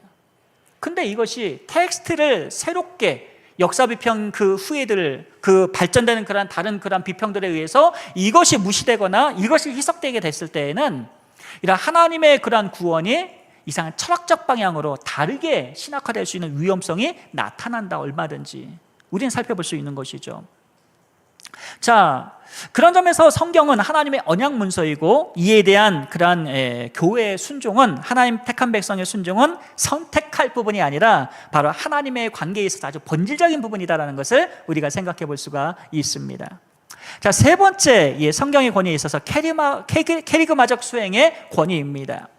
성경은 단순히 의미를 해석하는 텍스트가 아니라 그 자체가 변화를 일으키는 선포적 사건입니다. 이 점에 있어서 칼바르트는 또 가르시아와 함께 하나님은 말씀하시는 하나님이다, 그리고 성경은 그 말씀이 일어나는 공간이다라고 봤는데, 역사 비평의 분석 중심의 텍스트 이와는 조금 다른 면모가 있음을 볼 수가 있습니다. 자, 그 다음으로 우리가 좀 생각해 볼 부분은요, 구속신학을 이루는 그럼 네 가지의 축이 무엇이냐, 그걸 잘 구성해야 되거든요. 그리고 이 부분에 있어서 파괴나 혼란이 있으면 안 될 것입니다. 그래서 가르시아는 해석학적 위기를 돌파하기 위해서 Redemptive History, Theology, 구속신학을 4개의 축으로 제시를 했어요. 그걸 제가 한번 제안을 드리겠습니다. 첫 번째는 바로 계시적 신학화입니다. 모든 신학과 해석의 출발점은 인간의 인식에서 출발할 수 없고 문화적 구조에서 출발할 수 없고 바로 하나님의 자기 계시에 있다라는 점입니다. 그래서 해석학을 텍스트의 분석이 아니라 계시 앞에서 경건한 수용이 필요하다, 이렇게 우리가 생각해 볼 수 있습니다. 이러한 가르시아의 해석학은 칼빈의 성령의 조명과도 아주 밀접하게 닿아 있는 부분입니다. 성경은 해석자의 지적 통제로 길들여지는 것이 아니라 바로 성령 안에서 열리는 인식적 사건인 거죠. 하나님께서 성경을 읽을 때 개입하시고 성령께서 그에게 조명하셔서 성령의 감동으로 성경이 기록된 것처럼 성령의 감동으로 해석자로 하여금 깨닫게 만드신다는 것입니다. 중요한 부분이에요. 두 번째는 구속적 실천입니다. 해석은 실천과 분리가 될 수가 없습니다. 무슨 얘기입니까? 복음은 삶으로 살아내야 될 하나님의 계시임을 강조한 것이죠. 즉 하나님의 말씀과 우리의 삶이, 하나님 택한 백성의 삶이 무관할 수 없다는 것입니다. 그는 해방신학이나 상황화 신학의 실천 중심 모델을 비판적으로 수용하면서도 그 출발점은 바로 하나님의 구속 역사에 두었습니다. 선교는 그리스도의 구속 사건이 성령 안에서 교회를 통해서 역사 안에 적용되는 아주 구체적인 실천으로 이해를 한 것이죠. 그 다음에 신학적 중심성에 있습니다. 선교신학은 문화 인류학 그리고 혹은 경험주의적 접근이 아니라 성경 전체의 구속사적 흐름에 기초해야 된다는 것입니다. 가르시아는 구약에서의 열방에 대한 언약적 초청이나 신약 성경에서의 지상명령 매튜 28, 그리고 바울의 선교시작 로마서 15장, 그리고 요한계시록의 완성적 비정, 요한계시록 7장 9절 하나님 백성들이 흰 옷 입고 나오는 장면이죠. 이것을 전부 다 하나의 구속사적인 구조로 읽습니다. 이런 구조는 선교신학을 조직신학과 성경신학과 교회사와 통합시키는 신학의 중심축이 되는 것이죠. 그 워터카이저가 한 말이 있어요. 그게 이제 구약 성경 안에 있는 그런 구약 성경의 그 선교에서 미션 인 올드 테스트먼트에서 선교학은 신학의 꽃으로 표현을 하고, 데이빗 보시도 그의 책 트랜스포밍 미션을 보게 되면 앞절 부분에서 선교학은 모든 신학의 어머니다, mother of theology다, 이런 표현을 합니다. 무슨 얘기입니까? 하나님에 대한 성경신학과 그 다음에 조직신학, 이 모든 것들이 교회에서 다 통합해서 이 궁극에는 하나님의 구원을 이루는 그러한 이론과 실천을 함께 자아내는 신학적 중심축으로서의 선교학을 이해하고 있다는 것이죠. 마지막 미시올로지컬 메디에이션, 선교적 매개에 대해서 말씀을 드립니다. 가르시아는요, 성경에 하나님 말씀이 교회로 해석이 되고 그리고 세상으로 뻗어나가는 삼중적 구조인 하나의 유기체로 봅니다. 이를 해석학적, 선교학적으로 매개할 수 있는 그런 중층 구조의 필요성을 강조하게 되는데, 그래서 이제 이분이 역시 선교신학자입니다. 왜냐하면 critical contextualization, 비판적 상황화가 필요하다고 이야기를 하는데 바로 폴 히버트의 이론이죠. 그래서 하나님의 말씀이 그 문화가 다르고 시대가 다르고 사람이 달라도 하나님의 말씀의 본질적인 그러한 메시지가 계시가 변함이 없이 또 상대화됨이 없이 그 절대 진리가 그들에게 잘 들려지도록 작업을 하는 것이, 그것이 매우 중요하다. 선교적 매개가 굉장히 중요하다는 것입니다. 자, 그 다음 장으로 넘어가서요. 그럼 공동체적 해석과 상황화에 관해서 잠시 논의를 해보겠습니다. 해석과 선교의 주체가 되는 교회 공동체, 이 공동체적 해석이 굉장히 중요하거든요. 그는 가르시아는 성경은 공동체 안에서 해석이 되고 성령에 의해 조명이 되고 그리고 선교적 삶 속에서 구현된다라고 언급을 합니다. 자, 역사 비평은 본문과 독자의 거리두기를 통해서 객관성을 추구합니다. 아시다시피. 근데 그는 해석의 실제성은 바로 역사 비평이 아니라 성령의 인도하심을 통해서 바로 해석 공동체인 교회가 그 하나님 말씀을 참여할 때에 그때서야 바로 실제성이 드러난다, 이렇게 이야기를 합니다. 이러한 입장은요, 우리 개혁파학자는 리차드 보컴이나 케빈 반 후저, 그러한 학자들에게서 똑같이 나오는데, 거기서 나오는 것이 가장 중요한 것이 바로 interpretive community, 바로 해석학적 공동체, 해석 공동체의 중요성을 굉장히 강조합니다. 이런 해석 공동체가 단순히 복음을 수용자가 아니라 해석적 실천자, 그걸 해석하고 실천해내는 하나님 백성으로서 사명을 수행해야 된다는 그러한 시사를 분명히 밝히는 것이죠. 그런데 이런 해석학적 공동체는 문화와의 대화 가능성을 완전히 부정하지 못합니다. 알다시피. 그럼에도 불구하고 이 상황화는 선교에서 굉장히 중요하고요. 앤드류 월스라고 하는 학자, 그리고 라민 산네라고 하는 학자는 복음의 번역 가능성을 인정하면서도 모든 문화적인 해석은 계시된 말씀에 의해 비판받아야 한다라고 강조합니다. 자, 이 점에 있어서 우리가 지금까지 논의를 했는데, 역사 비평과 해방 신학이 문화의 어떤 자율성과 현실의 우위를 지나치게 강조하게 됨으로써 그 결과 어떻게 나타나느냐, 결과가 복음의 초월성과 선교의 절대성을 약화시켰다. 이 점 우리가 부인할 수 없다라는 것입니다. 현실로도 그렇고. 따라서 복음은 모든 문화를 향해 번역될 수는 있지만 그 문화들을 번역시키는 힘으로 작동해야 되는 것이 우리가 또 떠안고 있는 과제입니다. 그러므로 이것은 신적 동기인 선교를 우리가 이해해야 되고, 성령의 조명하심과 그리고 간섭하심, 그러면서 해석 공동체인 교회의 중요성, 이 모든 부분들이 바로 선교에서 매우 중요하게 작용된다는 것을 우리는 살펴볼 수가 있습니다. 자, 이처럼 하나님의 구속적 선교 신학은 단순히 텍스트 우선주의라는 해석 방법으로만 정의될 수는 없습니다. 오히려 통합적 구조를 필요하는데, 우리가 오늘 강의를 통해서 첫 번째 논의했던 것은 뭐냐면, 성경신학과 선교신학은 분리될 수 없다, 이원화될 수 없다, 그리고 둘은 뗄래야 뗄 수 없는 관계다라는 걸 설명을 드렸습니다. 그런데 문제는 역사 비평이라는 성경 해석학이 들어옴으로 말미암아 그 비평 방법이 성경신학에 영향을 주었고, 결국 성경을 보는 눈을 다르게 보게 만들었으며, 결국 성경신학의 인식동적 전환이, 그 다음에 해석학적인 전환이 궁극에는 선교신학에게도 엄청난 악영향을 끼치게 됐다. 이 부분을 말씀드렸습니다. 그래서 역사 비평이 무엇인가를 우리가 가장 기본적인 개념을 우리가 한 섹션에서 살펴보았고, 그리고 이 역사 비평이 주는 그러한 해악을 우리가 선교계 신학계에서 우리가 그것을 살펴보면서 한 가지 제안을 드렸습니다.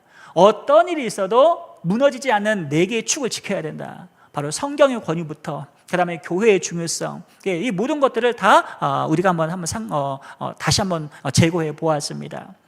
자, 그 4가지를 다시 한번 4가지를 말씀을 드린다면, 첫째, 성경은 하나님의 계시로서 해석의 출발점이자 종결점이 되어야 된다. 가장 큰 축이죠. 두 번째, 해석은 성령의 조명 속에서 공동체적으로 수용이 되어야 된다. 세 번째, 선교는 구속사의 실천이자 해석의 구현이다라는 것이고, 마지막 4번째, 상황화는 문화와 복음을 잇는 다리이지만 그러한 복음은 항상 기준이 복음 중심의 상황화가 되어야 된다는 것을 말씀을 드렸습니다. 자, 결론입니다. 성경의 권위에 기초한 선교신학이 재정립이 되어야 되죠. 결국 성경의 권위가 무너지고 성경신학이 왜곡되면 모든 신학들이 다 변질될 수밖에 없습니다. 오늘 강의는 역사 비평적 해석학이 선교신학에 끼친 영향과 도전, 그리고 이에 대한 성경 중심의 해석학적 대응을 어떻게 할 것인가에 대해 우리가 강구해 보았습니다. 역사 비평은 성경의 그 하나님에 대한 그 신적 권위, divine authority를 상대화하고 본문을 인간의 종교적 사유로 환원시킴으로써 선교의 동기와 선교의 내용, 선교의 방법까지 본질적으로 다 변화시켰다는 것을 우리는 살펴봤습니다. 그 결과 선교는 더 이상 하나님의 구속적 사역의 연장선이 아니라 단순히 인간의 문화 간의 대화, 사회적인 실천, 그 다음에 정치적인 어떤 그런 프로그램 등으로 전락할 위험에 처하게 되었음을 우리는 고려해 봤죠.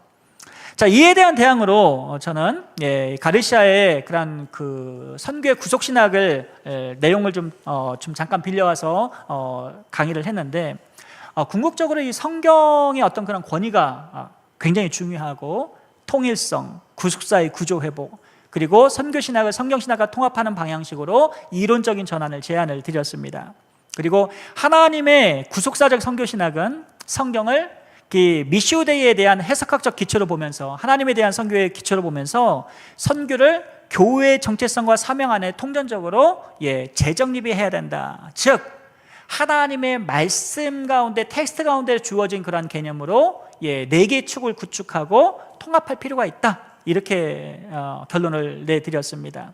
따라서 향후 이제 현대 선교신학은 다음과 같은 방향으로 나아갈 것입니다. 첫째, 성경의 계시성과 권위를 선교신학의 기초로 회복해야 된다. 둘째, 해석학은 성령의 인도하심과 교회의 공동체를 기반으로 이루어져야 된다. 셋째, 선교신학은 구속사적인 내러티브를 중심으로 구성되어야 하고, 마지막 네 번째, 복음 중심의 비판적 상황을 통해서 문화에 대한 분별과 변형 메시지를 지속해야 된다라는 것입니다.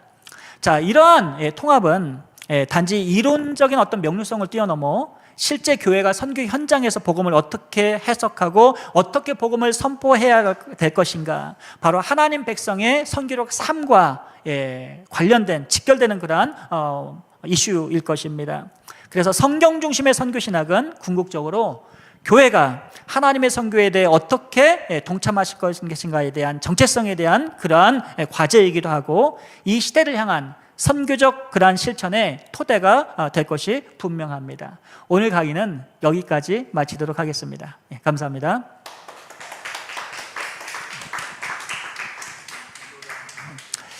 하나님 감사드립니다. 오늘 역사 비평이 선교신학에 끼친 그런 악영향과, 그리고 어떻게 우리가 이것을 하나님 말씀의 계시 가운데에서 네 가지 상실하지 않아야 될 그 축을 단단히 세우고, 그리고 향후 하나님 말씀 가운데서 우리가 선교를, 신학과 그 실천을 감당해야 되는지 방향성과 그 뜻을 보여주심을 감사드립니다. 우리가 진리를 분명히 붙들고 그 진리 안에서 사역을 감당하는 저희 모두가 되게 하여 주시고, 오직 하나님께 겸손하게 주님께 구함으로 말미암아 주의 인도하심에 따라서 신실하게 선교적인 삶을 살아가는 모든 주의 백성이 다 되게 하여 주시옵소서. 감사드리며 예수님의 이름으로 기도드립니다. 아멘.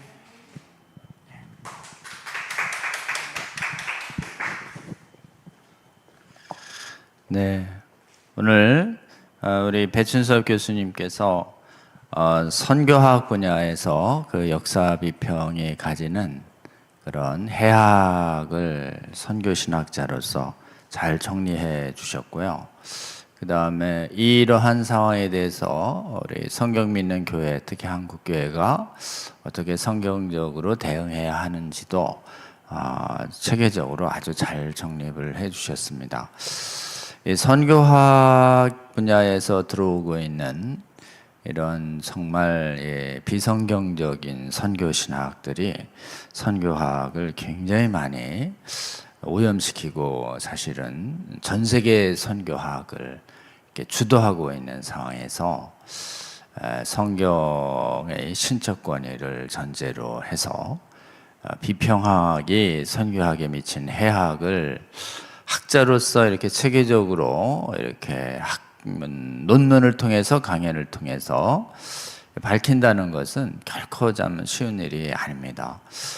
지금 저도 짧지만 이 선교학 관련 책들을 보면서 어디서도 성경 비평이 선교학에 미친 해악을 이렇게 체계적으로 정리한 이런 논문들을 발견하기 어려웠었는데, 우리 배춘석 교수님께서 오늘 강의를 통해서 잘 정립해 주셨고, 또 관련 논문도 잘 써 주셨습니다. 그리고 저희와 큰 틀에서 저희와 관점을 같이 하는 그 가르시아라고 하는 학자의 관점도 저희에게 잘 소개를 좀 해 주셨습니다. 여러분, 저희는 이런 성경의 그 비평들이, 역사 비평들이 다양한 형태로 지금 발전하고 있지만, 공통은 성경을 하나님 말씀으로 믿지 아니하고 인간의 저작의 산물로 본다는 점에서 근본적인 성경관의 차이가 있다. 비평이 어떤 다양한 명칭을 붙인다 하더라도 성경을 인간의 저작으로만 보는 한 정말 성경을 성경답게 볼 수 없는 위험이 있다라고 하는 것을 우리 배 교수님께서 잘 설명을 좀 해 주셨습니다.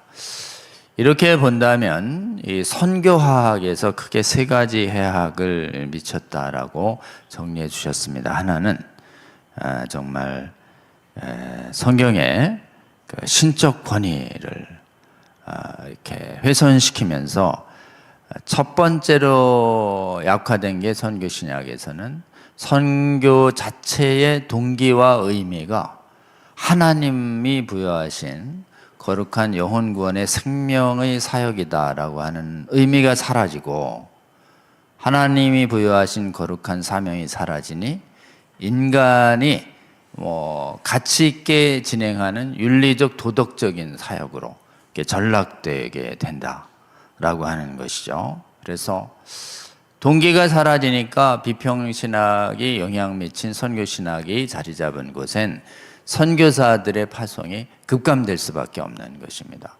그렇게 한때 18세기 중후반부터 19세기 중후반부터 20세기 초에 세계 선교에 앞장섰던 서구 교회의 선교 역량이 급감하게 된 것이, 그때 선교 신학과 그때의 그 신학교의 신학이 이 성경 비평의 오염이 급속히 확산되던 시기와 정확하게 일치하는 이유가 여기에도 있지 않을까, 이런 생각이 듭니다.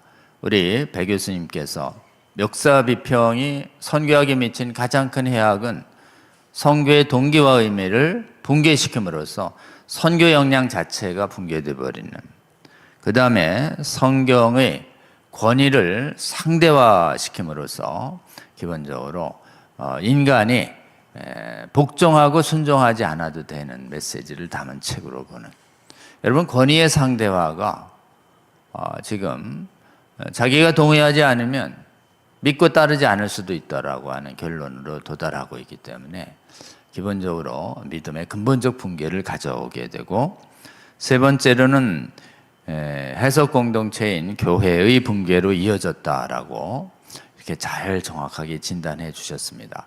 배 교수님께서 정리하신 역사비평 선교신학에 미친 해악, 선교의 동기와 의미 붕괴하고 성경의 신적 권위를 상대화하고 교회 공동체, 선교 공동체를 이렇게 붕괴시켰다.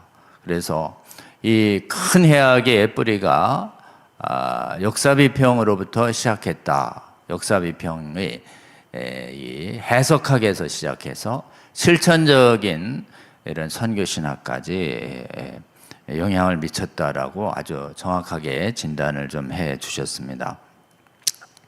여러분, 아까 우리 배 교수님께서 가장 역점적으로 말씀하신 부분 중에 하나가 성경의 권위는 하나님의 말씀이라고 하는 계시에서 출발했고, 하나님의 말씀이 경험되어야 말씀이 아니다, 경험되어야만 말씀이다라고 하는 바르트적인 성경관, 이게 굉장히 지금 전 세계의 교회에 오염시키고 있는 것인데, 여러분, 말씀은 계시이면서 그것이 나에게 사건으로 올 때만 말씀이다라고 하는 건, 그건 말씀을 말씀으로 보지 않는 얘기예요. 말씀을 말씀대로 본다고 하면서 경험되어져야 말씀이다라고 하는 건, 그건 계시를 상대화하는 것이고, 그렇게 상대화하는 순간 성경의 권위는 무너진다고 헤르만 바빙크가 경고했고, 이렇게 아주 교묘하게 성경의 권위를 훼손하는 바르트적인 성경관이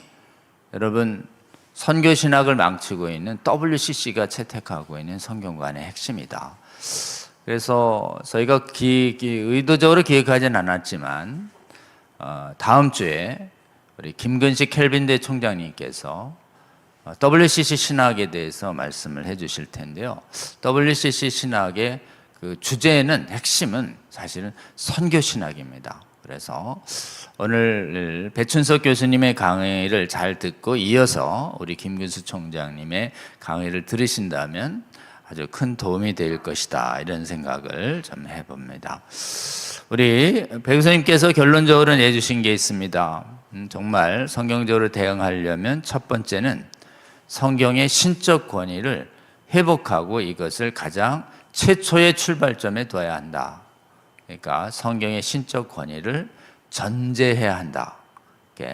전제주의적 성경관 위에 선교신학이 재정립돼야 된다라고 아주 말씀해 주셨습니다. 그러니까 오늘날의 선교신학이 다시 구축될 필요가 있다라고 우리 말씀해 주셨고, 또 해석을 할 때도 그 인본주의적으로 비평학적으로 해석하는 것이 아니라 성령의 감동에 순종하는 해석하기요. 해석이 성경의 의미를 변질시키거나 재창조할 수 있는 권한이 있는 게 아니거든요. 성경 읽기가 훨씬 정확한 용어고, 해석은 자칫 인간이 해석자에게 과도한 의미 부여 변질권을 준다는 측면에서 유의해야 하는데, 우리 배 교수님께서 성령 중심의 해석학을 가져야 하고, 선교신학도 주변 학문인 문화인류학 이런 같은 선교신학이 아니라 성경의 언약신학적 구속신학적으로 선교신학이 재정립돼야 된다. 그래서 선교학 관련 교과서 중에 언약과 구속사의 의미가 전혀 없는, 그냥 문화인류학적인 접근만 하고 리더십 접근하는 그런 선교학 책이 얼마나 많은지 모릅니다. 교회 성장에 관심이 있는, 이거를 우리 배 교수님께서는 구속 언약신학적인 선교신학이 되어야 한다고 말씀해 주셨고, 상황화 얘기가 참 많은데요, 상황화 때문에 복음을 의미를 맞춰야 한다고 얘기해서 상황을 내세워서 복음의 의미를 변질시키려고 하는 시도에 대해서 비판적 상황화라고 해서 복음이 상황을 변화시키도록 해야 한다라는 말씀으로도 아주 잘 말씀해 주셨습니다. 여러분 함께 잠깐 기도했으면 좋겠는데요, 우리 배 교수님 근무하시는 총신대 굉장히 중요합니다. 최대 선교단체인 GMS를 운영하고 있는 합동교단이 굉장히 중요하고, 여기서 선교신학이 지금 세계 선교학계가 성경 비평을 전제로 한 잘못된 WCC 신학이 선교신학이든 이른바 총체적 신학이라 선교라고 해서 영혼 구원 우선성이 뒤로 밀리는 신학계가 선교신학을 지배하고 있는 이 시대에 우리 대한민국의 최대 교단, 우리 합동교단의 선교신학이 이렇게 성경의 신적 권위를 전제로 한 올바른 선교신학을 고수하고 지키고 가르치고 전파하는 일을 하는 것을 잘 감당할 수 있게 우리 기도해 주셔야 될 것 같고, 또 우리 합동 총신대 그리고 GMS 선교사님들이 세상에 난무한 비성경적인 선교 신학과 실무에 오염되지 않는 올바른 영혼 구원의 성경적인 방법에 충실한 선교사님들 선교 신학, 선교 실무하는 중심이 돼서 세계에서 비평신학에 오염돼가고 변질시켜가는 세계 많은 교회들을 굳건하게 세우도록 하고 회복시키는 데 도움이 되는 우리 합동교단의 우리 선교신학회에서 또 한국의 장로교단들도 잘 섬겨주시고, 타교단들이 있습니다. 감리교단, 성결교단, 순복음 여러 가지 침례교단의 선교학 부분도 잘 섬기는 사역 잘 할 수 있도록 우리 배 교수님 사역 위에 하나님께서 함께하여 주시고, 또 우리 총신교단의 선교신학을 하나님 잘 지켜주시고, 또 세계 각 교파와 교단의 성경적인 선교의 회복을 잘 돕는 우리 신학교 될 수 있게 해달라고 우리 주여 한번 부르고 기도하고, 여러분 감동 오시는 대로 적극 후원해 주시고 협력해 주시기 바랍니다. 자, 주여 한번 부르고 기도합니다. 주여, 하나님 오늘 동수역 강의를 통해서 주님 오늘날의 선교신학이 얼마나 비평에 의해서 하나님 왜곡되고 변질되었는지 알게 하여 주시고, 하나님 세계의 선교신학이 역사비평신학에 의해서 얼마나 심각하게 오염되고 왜곡되었는지 하나님 오늘 이 강의를 통해서 밝히 드러내어 알려주시니 감사합니다. 주여, 이 강의를 통해서 하나님 세계 각국에 하나님 미혹되어 있는 선교하고 하나님의 택한 백성들이 미혹되지 않게 하여 주시고, 하나님 전 세계 복음의 선진국의 선교 역량을 정말 철저하게 파괴했던 이 역사 비평과 잘못된 선교학이 아버지여 그 잘못된 길에서 이제 돌아서게 하여 주시옵소서. 오늘 이 일에 앞장서서 헌신하고 계시는 우리 배춘석 교수님 항상 성령으로 충만하게 하여 주시고, 그 마음을 담대하게 알려주시고, 한국 세계의 최대의 선교단체와 아버지여 최대 청신교단을 섬기고 있는 청신교단의 선교학 주임 교수로서 맡겨진 거룩한 시대적 사명을 감당할 수 있도록 하나님 성령을 하나님 충만하게 부어주시고 하나님 저술하시는 논문들과 하나님 강연하시는 강연마다 하나님 성령께서 함께해 주셔서 강연을 듣는 자마다 잘못된 선교학의 미혹으로부터 돌이킬 수 있도록 주여 도와주시옵소서.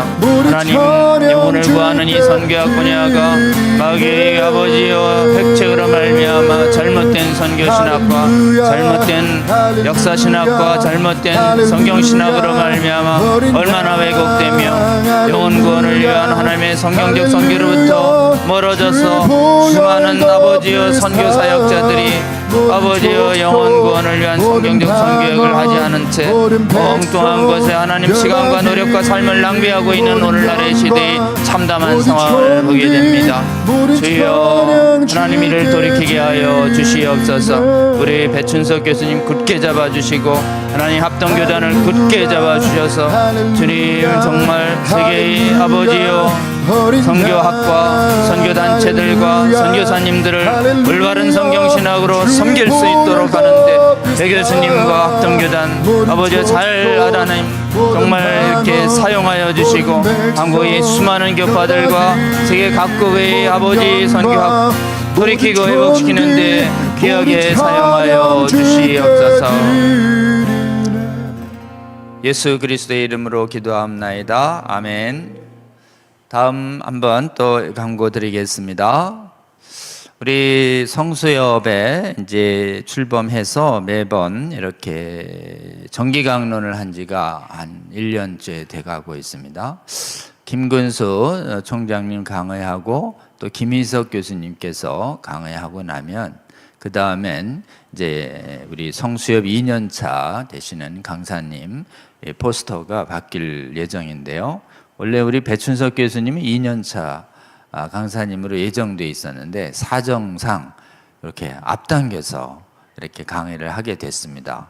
그런데 2년차 강의 포스터에는 우리 배춘석 교수님 포스터가 계속 게재될 것입니다.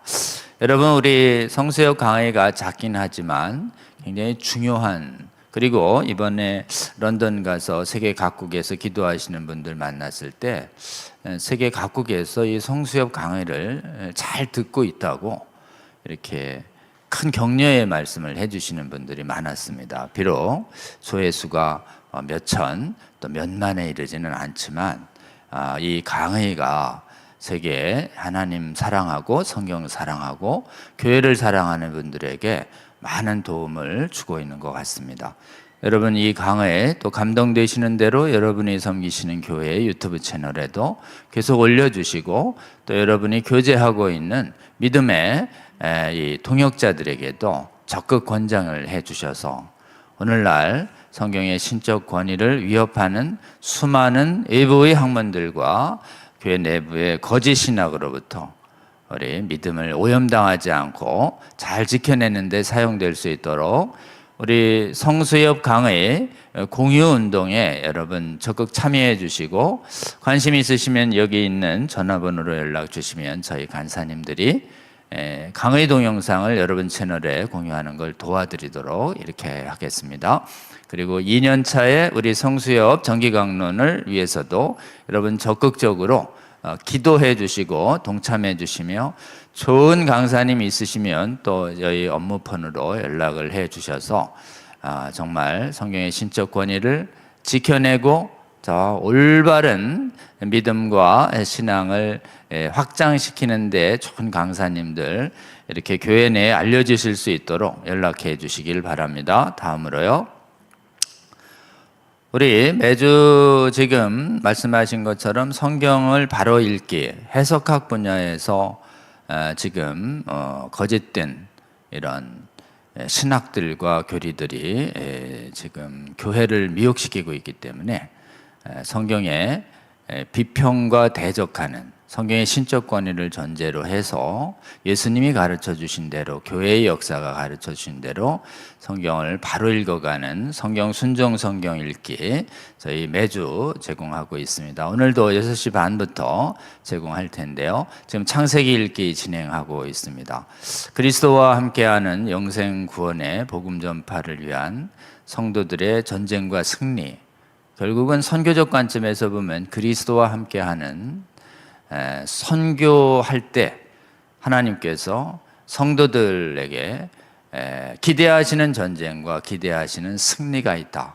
이 부분 우리 창세기부터 하나님께서 말씀해 주시고 계신다는 부분을 여러분 함께 좀 나누고자 하고요.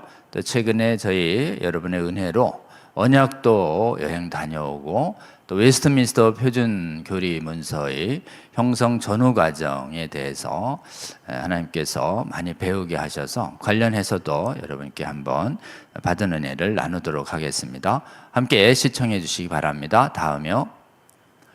네, 다음 주에 예고해 드린 대로 우리 김근수 총장님 WCC 신학 비판에 대해서 켈빈대 총장님이시고 전에 현재 미주 총신대 총장님이십니다.